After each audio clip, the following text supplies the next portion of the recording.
1857 সালের মহাবিদ্রোহে যখন পুরো ভারত জ্বলছিল, ঠিক সেই সময় বিহারের জগদীশপুর থেকে উঠে দাঁড়ালেন ৭৬ বছরের এক যোদ্ধা, নাম বীর কুনওয়ার সিং পরমার রাজপুত।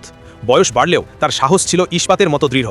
ইংরেজদের বিরুদ্ধে তিনি এমন বিদ্রোহের আগুন জ্বালালেন যা ব্রিটিশ সাম্রাজ্যকে কাঁপিয়ে দিয়েছিল। শোনা যায়, ছোটবেলা থেকেই তিনি ছিলেন অসাধারণ তলোয়ারবিদ, দক্ষ অশ্বারোহী এবং যুদ্ধ কৌশলের মাস্টার। তার রক্তে ছিল রাজপুতি বীরত্ব এবং সিংহের মতো গর্জন। 1857 লড়াই শুরু হতেই তিনি তার বাহিনী নিয়ে আরাহা, দিনাপুর, জগদীশপুর সহ বহু অঞ্চলে ইংরেজদের কঠিনভাবে পরাজিত করেন। এক যুদ্ধে তার হাতে গুলি লাগে, কিন্তু তিনি ব্যথা উপেক্ষা করে ঘোড়ার পিঠে চড়েই নিজের জখম হাত নিজেই কেটে ফেলেন, শুধু যুদ্ধ চালিয়ে যাওয়ার জন্য। এই ছিল তার অদম্য আত্মবল।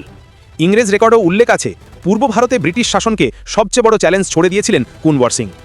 মৃত্যুর মুহূর্ত পর্যন্ত লড়াই করে তিনি স্বাধীনতার প্রথম সশস্ত্র আন্দোলনের সবচেয়ে বয়স্ক এবং সবচেয়ে সাহসী যোদ্ধা হয়ে ওঠেন। আজও তার নাম অমর, ভারতের পরমার রাজপুত সিংহ বীর কুনওয়ার সিং।